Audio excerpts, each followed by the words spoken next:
আরে বাবা, এত ছাপড়ি ছাপড়ি বলার কি আছে? হ্যাঁ, হার্দিক পান্ডিয়াকে এত ছাপড়ি ছাপড়ি বলতেছে কেন সবাই? আরে বাবা, ও পারে না, সে খেলতেছে, খেলা শিখতেছে, আর নতুন নতুন অধিনায়ক হয়েছে, এভাবে এভাবে ধোনির মতো একটু ভাব নিয়ে নিয়ে অধিনায়কত্ব করবে না? এতে ছাপড়ি বলার কি আছে? হ্যাঁ, এটা আমি বুঝলাম না। লাস্ট ওভারে 3টা 6, 2 রান, সিঙ্গেল রান, 318, 20 রান দিল। এটা তো কোনো ব্যাপার না, এই নিয়ে তো এত টল করার কিছু নাই। আরে বাবা, এতদিন রোহিত ওকে ইচ্ছা মতো খাটিয়েছে এখানে সেখানে, এই জন্য সে একটু লং, হার্দিক একটু বাউন্ডারিতে খেলার জন্য রোহিতকে পাঠিয়েছে।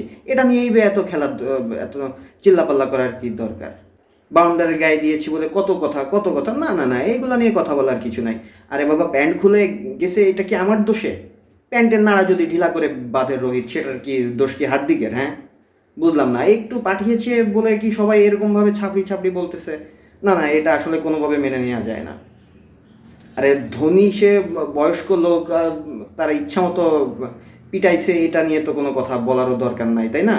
আর সে তো আসেই তো লাস্ট ওভারের 2 বল খেলার জন্যই আসে, তাই তো পিটাইতেই পারে না, এত তার প্রতি একটা রেসপেক্ট সে দিয়েছে। না হলে তো 3 বলে 3-6 কেউ খায় হার্দিক?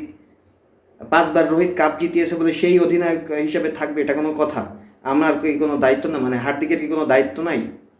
ওকে দিয়েছে, এবার ও কাপ জিতাবে, না জিততে পারলে লাস্ট র্যাঙ্কিংয়ে লাস্ট থাকবে, সমস্যা কোথায়? কত কথা, না না না, এগুলো আসলে মেনে নেওয়া যায় না।